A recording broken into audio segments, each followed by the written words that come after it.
ये मुसलमान बस तीन ही कैटेगरी के हैं, असराफ, अजलाफ और अरजाल। तो ये जो है, जो असराफ थे समझो सभी लोग वो वही लुटेरे थे, जो असलाफ थे ये सब they are all is converted. वो तो चलो आए थे लुटेरे, अपना सब वो करके रिप्रोडक्शन किया, तलवार के डर पे सलवार उतारे लोग, यानी कि बड़े भाई का कुर्ता छोटे भाई का पैजामा पहन लिए यहाँ के लोग, हिंदू ही। और बात करी जाए तो ये जितने भी यहाँ पे ये लुटेरे आए, मंदिरों को तोड़ा, औरंगजेब जैसा शासक, हुमायूं जैसा शासक और अकबर जैसा शासक आया लुटेरा, जिसको अकबर को महान बताते हैं यहाँ के इतिहासकार, क्योंकि इतिहास तो अपने मन मुताबिक लिखवाया इन सब लोगों ने, और कांग्रेसी इसका तो हमेशा अनुयायी रही है इस्लामीकरण के लिए। इन लोगों ने अपने हिसाब से पूरा इतिहास को लिखा है और लोगों के अंदर ये बीज और बीज डाल दिया है कि लोग आए दिन परिवर्तन कर रहे हैं। और वही बॉलीवुड को भी फंडिंग होती है 57 मुल्कों से। ये बॉलीवुड भी हमारी बहन बेटियों को ख़त्म करता चला जा रहा है, प्लस यहाँ की जो शिक्षा व्यवस्था है वो भी हमारे देश को ख़त्म करती चली जा रही है, जो मैकाले एजुकेशन सिस्टम लागू है 1858 वाला। तो ये है। तो जो अजलाफ वाले थे सब ये सुन करके जो है ये होते हैं जिनको बराबरी का दर्जा नहीं दिया जाता है, वो होते हैं। और अजलाफ वाले भी वही हैं जो कि वो उस श्रेणी में आते हैं जो कि पूरा दलित होते हैं और गरीब होते हैं, झुग्गी झोपड़ी वाले। उनके यहाँ लोग जाते हैं, जा करके लालच देते हैं कि हाँ अगर आप कन्वर्ट करेंगे तो इतना पैसा मिलेगा, MLM जैसा काम होता है। तो ये सब चीज़ें हैं। मोदी जी ने ये बात बोली है कि उनके यहाँ भी जातियाँ होती हैं, लेकिन कांग्रेस की नज़र भारत के लोकतंत्र पे नहीं है कि हमें लोकतंत्र डेमोक्रेसी कैसे चलाना, भारत को कैसे चलाना। उसका बस ये है कि डेमोक्रेसी पे नज़र है, लेकिन वो शरीयत के तहत चलाना है, ये है। तो सबको ये सब बना रहे हैं अपना शिकार। और बात करी जाए तो अपने यहाँ जो सिया मुसलमानों में जितने भी जातियां हैं, जैसे मान चलो कि सबसे बड़ा जो होता है वो होता है रिजवी, दूसरा होता है आपका सैयद, तीसरा होता है मिर्जा, और चौथा होता है पठान, और पांचवा होता है शेख। तो ये इन सबों में जो है ये लोग पूरी तरह से बटे हुए हैं और ये किसी को नहीं पता है, ना कि गहन अध्ययन किया जाए तो कोई भी हिंदू या हमारे जो भी पॉलिटिशियंस हैं वो ना ही कुरान का अध्ययन रखते हैं, ना ही देश के इतिहास का। बस उन लोगों को भी राजनीति करना है, माल काटना है और अपने परिवार को, अपने वंशज को आगे बढ़ाना है। ऐसी बीज बो के वो सब चले गए हैं जो पुराने शासक आए हैं या मैकाले की जो शिक्षा पद्धति रही है। तो भारत में जो मुसलमान हैं तो वह है मुगल, रिजवी, पठान, उच्च जातियों में जो बोला जाता है मिर्जा, सैयद और शेख। ये सियाओं में अच्छे मुसलमान कहे जाते हैं, उच्च जाति के मुसलमान कहे जाते हैं। और इनके यहाँ जो है ये कहा जाता है कि मैं कभी किसी के सामने मैं झुक नहीं सकता अल्लाह के सिवा। वो अपने मम्मी पापा के पैर तक नहीं छूते हैं, अपने बड़े बुजुर्गों का पैर तक नहीं छूते हैं और ना ही झुकते हैं। कहते हैं कि झुकना है तो सिर्फ अल्लाह के सामने झुकना है, उनका सजदा करना है, उनकी इबादत करना है। तो ऐसे ही इन लोगों के अंदर भी बीज बोया गया है। उनके अंदर मैंने अभी बताया कि 72 फिरके और 58 जातियाँ होती हैं। ऐसे अगर सुन्नियों में आएंगे तो सुन्नियों में जैसे अपने यहाँ OBC होता है ना, उनके यहाँ भी सिद्दीकी होता है OBC में, या कुरैशी होता है, या सुन्नियों की बात करी जाए तो सिद्दीकी हो गया, कुरैशी जो मांस का व्यापार करते हैं, मांस काटते हैं, जिनको टिकवा बोला जाता है। तो ये सब हैं। और फाकिर बोले जाते हैं, गद्दी बोले जाते हैं, घोसी बोले जाते हैं जो दूध का व्यापार करते हैं। और यादवों का पूरा काम, जैसे यादव भी OBC में आते हैं ना, वैसे घोसी भी आता है जो कि दूध का व्यापार करता है। दूध में लोग खूब जिहाद भी कर रहे हैं, जिहाद मूद करके सब मिला रहे हैं, सब पिला रहे हैं, लोगों को दूषित कर रहे हैं और धर्म भ्रष्ट कर रहे हैं। तो ऐसे गद्दी होता है, ऐसे मंसूरी होता है। तो ये सब जो है भारत के जितने भी हमारे यहाँ बात करी जाए मुसलमान हैं, they are all is converted in Muslim. मतलब पहले वो लोग हिंदू थे, अब कन्वर्ट हुए सुन करके। और दलित की बात करी जाए, जो कि दलित यहाँ के जो हैं मुसलमान, तो वो हैं यहाँ पे मौके पे आप लोगों को मैं बताना चाहूँगा कि इनकी भी एक कैटेगरी है। जैसे भारत में मुस्लिम हैं जो दलित हैं, और दलित में सबसे पहला आता है अंसारी, जो कि जुलाहे बोले जाते हैं, बहना बोले जाते हैं, जो कि कपड़े उपड़े का व्यापार करते हैं और ये बुनकर होते हैं। और ऐसे ही होते हैं आखिरी वर्ग में हवारी होते हैं, रज्जाक होते हैं, जैसे बोलते हैं ना अब्दुल रज्जाक। तो ये सब चाहे पाकिस्तान में हो, चाहे अफगानिस्तान में हो, चाहे बांग्लादेश में हो, ये they are all is converted in Muslim. तो ये समझ लीजिए कि इन लोगों को इतना ज्ञात नहीं था कि हम क्या कर रहे हैं, और जो मुस्लिम धर्म में कन्वर्ट हो गए वो आज पछता रहे हैं।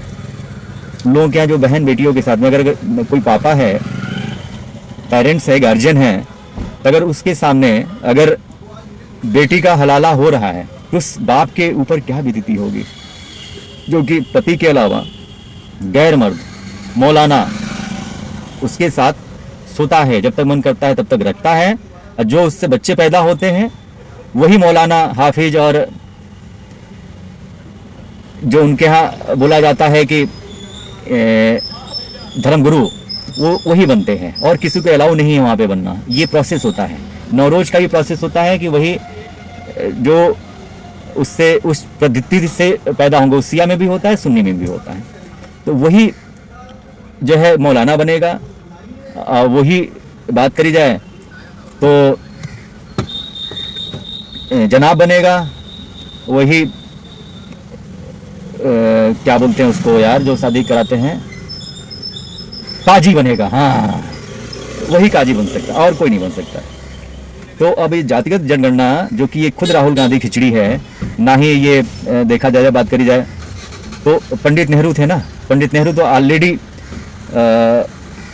समर्थक रहे हैं। इनके पिताजी भी 4 बीबियाँ रखे थे, और उनमें से एक बीबी के भी लड़के रहे हैं, और इनकी भी बीबी जो है रही, देखा जाए तो 2 बीबियाँ, जैसे कमला नेहरू और एक और थी। कमला नेहरू की मौत का कारण था टीबी हो गई थी, और कमला नेहरू को कभी ये ध्यान नहीं देते थे, उन्हीं के टेंशन में डूबी रहती थी। तो ये पूरा इतिहास है, इसका हम लोग बाद में विश्लेषण करेंगे। कमला नेहरू के नाम पे भी जो है देखा जाए सुल्तानपुर में एक विद्यालय बना हुआ है। तो ये सब लोग क्यों नहीं समझते हैं, कैसे समझाया जाए लोगों को, कैसे विश्लेषण किया जाए। तो ये सिर्फ हिंदुओं की विश्लेषण की और जातिगत जनगणना की बात करता है राहुल। खिचड़ी जो है उनके यहाँ भी जातियां हैं, बल्कि दूसरे नंबर पे हैं। अल्पसंख्यक का दायरा उन लोगों को दिया जा रहा है। अल्पसंख्यक थोड़ी ना है वो सब। अल्पसंख्यक वो होता है जो भारत के लोकतंत्र से मतलब न रखता हो, भारत में वोट देने का अधिकार ना हो, उनको अल्पसंख्यक का जो है दर्जा दिया जाता है। 1% जो कि नीचे रहे हैं, और बल्कि ये लोग तो कहते हैं खुद डंके की चोट पे कि मैंने 500-600 वर्ष भारत पे जो है राज्य किया है, शासन किया है, यह भारत किसी के बाप का नहीं है, और वो अल्पसंख्यक का दर्जा उन लोगों को मिल रही है। जैसे ऐसी आए दिन ये सब बातें बोला करता है। तो समझो सभी लोग कि ये जो है देखते देखते 25 से 30% पहुंच चुके हैं, और ये तो सरकारी आंकड़ा है, क्योंकि 10 साल में एक बार जनगणना होती है। और जनगणना जो होती है, अगर गवर्नमेंट अलाउ कर दे कि 15 साल वो कर दे वोट देने का अधिकार, तो बीजेपी की सरकार तुरंत चली जाएगी। क्योंकि इतना तेजी से रिप्रोडक्शन होता है। हमने पहले ही बताया है कि हम लड़के ले लेंगे या हमारे लड़के ले लेंगे, तो ये लोग ले लेंगे भारत को, कोई नहीं बचा पाएगा। या आप लोग जो भी आपका हमारा संविधान है, ये ऑलरेडी 1950 के बाद शरीयत में कन्वर्ट हो चुका है। और बात करी जाए इस्लामिक देश की रक्तबीज पड़ चुकी है। जैसे बात करी जाए वह वोट जैसा असीमित शक्तियाँ मिली हुई हैं इन लोगों के पास, या माइनॉरिटी कमीशन 1992, माइनॉरिटी अफेयर 2006 मिला हुआ है, प्लस जो फंडिंग आ रही है 2010 इस्लाम के प्रचार प्रसार के लिए, इस्लामीकरण के लिए, धर्म के प्रचार प्रसार के लिए, मजहब होता है धर्म का नहीं, तो वो जिहाद के लिए, चाहे जैसे भी जिहाद करके भारत को एनी हाउ इस्लामिक देश, इस्लामिक मुल्क बनाना है। तो साम दाम दंड भेद अपने यहाँ जो ये नीति है, उनके यहाँ हजारों नीतियाँ हैं भारत को कन्वर्ट करने का। जैसे कि बताया मैंने कि लव जिहाद, रिप्रोडक्शन, लैंड जिहाद, माइग्रेशन, मारपीट करके उनका अगर वह वोट का नोटिस जाता है तो यहाँ के हिंदू डर जाते हैं, और डर करके और वो वहाँ के 32 के 32 मेंबर जो है पूरा का पूरा वो मुसलमान ही रहते हैं, वहाँ पे हिंदू लोग नहीं हैं। अभी वह वोट अमेंडमेंट 2024 की बात हुई है, किरण रिजिजू साहब ने इसको बिल पेश किया था 5 अगस्त को, और इस पे जेपीसी में मुद्दा चला गया है। तो यहाँ की देखिए सरकारें क्या करती हैं। वैसे तो कहा जा रहा है कि शीतकालीन सत्र में इसको पास किया जाएगा और पास होगा, लेकिन संशोधन नहीं करना है, ऐसे महापाप को ख़त्म कर देना है। और जब ये महापाप ख़त्म होगा तभी भारत को आप समझ लीजिए कि राम राज की कल्पना कर सकते हैं, और तभी भारत में बहन बेटियां भी सुरक्षित रहेंगी, और यहाँ के जो भी सनातनी हिंदू हैं या सात्विक लोग हैं, संतों का देश रहा है, वह सुरक्षित रहेंगे, तभी भारत हिंदू राष्ट्र बनेगा। तो इस पे अब बल देना है। इसको आखिरी अब मौका एक और है, शीतकालीन सत्र। अगर अब नहीं हुआ तो बहुत लेट हो चुका होगा। देर से मिला न्याय भी अन्याय के बराबर होगा, वो जिहादी हावी हो जाएंगे। कहा गया है कि यदा यदा ही धर्मस्य, ने गीता का एक श्लोक है, यदा यदा ही धर्मस्य ग्लानि भवति भारत। जब जब अधर्म पे हानि होती है तब तब जो है किसी न किसी भगवान के रूप में अवतार होना सुनिश्चित किया गया है। हमारे प्रधानमंत्री मोदी जी अवतार ही हैं एक तरीके से। हनुमान जी हमारे महाराज जी हैं, आदित्यनाथ योगी जी।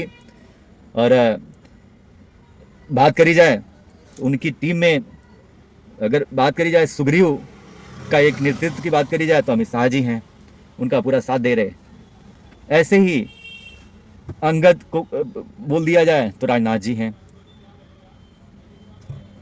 ऐसे ही जैसे हमारे किरण रिजिजू साहब हैं, अनुराग ठाकुर जी हैं, चिराग पासवान हैं, समर्थित पार्टी, ये रामविलास पासवान के बेटे, और नीतीश कुमार भी अभी यहाँ पे हैं। और हमारे जो आंध्रा की बात करी जाए तो आंध्रा के हमारे सनातनी एक शेर डिप्टी सीएम पैदा हुए हैं, पवन कल्याण जी, जो कि ये टॉलीवुड में काम करते रहे हैं, लेकिन वहाँ पर तो पूरी तरह से इस्लामीकरण का पूरा वो चीज़ें सरकारें रही हैं, तो पूरा उन लोगों ने उस सिस्टम को विस्तृत कर दिया है, फैला दिया है, विस्तार कर दिया है। फिर भी वो सनातनी शेर दहाड़ के बोला कि मैं सारे मजहब का सम्मान करता हूँ, मैं क्रिश्चियनिटी को सम्मान करता हूँ, बट मैं अगर मेरे धर्म का कोई सम्मान नहीं करेगा तो हमसे बुरा कोई नहीं होगा। But I will respect Islam, I respect Christianity, I respect Sikhism, I respect Buddhism and all the other dharmas. But I am an unapologetic Sanatani Hindu. Let me be very clear to you guys. यही निचोड़ और शाब्दिक अर्थ था। तो आप लोग अब जातियों में मत बटें, परिवारवाद में मत बटें, वरना ये सब राजनीतिक पार्टियां हमेशा फ़ायदा उठाती रही हैं। देर ना हो जाए, कहीं देर ना हो जाए, और अपने बच्चों की खातिर समर्थन करिए। माननीय प्रधानमंत्री मोदी जी के साथ खड़े होइए। वो इतना बड़ा इशारा खुल के, कोई देश का लीडर जो कि विश्व भी उनको सलाम करती है, वो समझिए कि विश्व का लीडर है हमारे मोदी जी, एक अवतार से कम नहीं है। उनका समर्थन अगर हम लोग की मिल जाए तो वो पॉसिबल सब कुछ होगा, और भारत में राम राज की कल्पना आप लोग कर सकते हैं। इस्लाम मुक्त हो जाएगा भारत। जो तलवार के डर पे सलवार उतारे या रिप्रोडक्शन के थ्रू ये जिहादी पैदा हुए, बात करी जाए माइग्रेशन के थ्रू मार काट करके ज़बरदस्ती ये लोग बने, तो ये सब खुद वापस आएंगे, सनातन धर्म को पुनः अपनाएंगे, घर वापसी करेंगे। लेकिन जब तक हम लोगों के अंदर एकजुटता नहीं होगी, एकता नहीं होगी, तभी तो बारंबार हमारे पूजनीय महाराज जी कहते हैं बटे तो कटे। अब ये समझ में आ रहा है कि अगर हम बटे नहीं होते ना। और मोदी जी भी मंच पे बोल रहे हैं, विश्व के मंच पे बोल रहे हैं कि अगर हम लोग बटे तो कटे। तो भाई कांग्रेस जानती है कि उसका वोट बैंक तो एक रहेगा, लेकिन बाकी लोग आसानी से बढ़ जाएंगे, टुकड़े हो जाएंगे। इसलिए कांग्रेस और उसके साथियों का एक ही मिशन है, समाज को बांटो, लोगों को बांटो और सत्ता पर कब्जा करो। इसलिए हमें अतीत से सबक लेना है, हमें हमारी एकता को ही देश की ढाल बनाना है। हमें याद रखना है, अगर हम बटेंगे तो बांटने वाले महफिल सजाएंगे।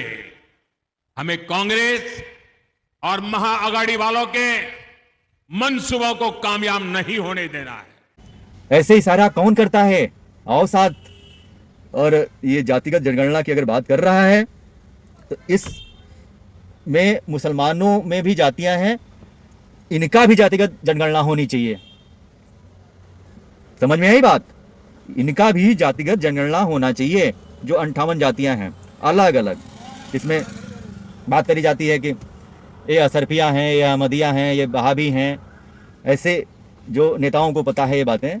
लेकिन अगर बात करी जाए सिया सुन्नी की, तो कोई अगर मौलाना जिक्र करने आएगा, जिरा करने आएगा, बहस करने आएगा, तो मैं उसका जवाब दूंगा। एक एक आयता, एक एक सूरा नंबर, एक एक पारा, सब कुछ मैं उनको जस्टिफाई करूंगा। फला पारे पे, फला सूरा नंबर पे क्या लिखा हुआ है और फला आयत कौन सी पेज पे क्या लिखा हुआ है। लेकिन यहाँ पर तो मैं सिर्फ आप लोगों को बता रहा हूँ लाइव आकर के जगाने के लिए। तो ये सब कोई मौलाना आए हमसे पूछे तो वो कब्र मैं इन लोगों की खोद दूंगा, चाहे वो सिया हो या सुन्नी हो। अभी नेताओं को भी ये बातें नहीं पता हैं, लेकिन मैं डंके की चोट पे बोल रहा हूं, कोई भी माई का लाल पैदा नहीं हुआ मौलाना की जो हमसे जिरा बहस कर सके।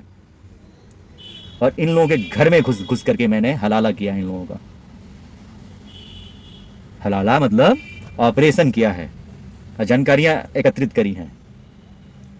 जरूरत पड़ने पे जहां चाहिए सब दिया जाएगा।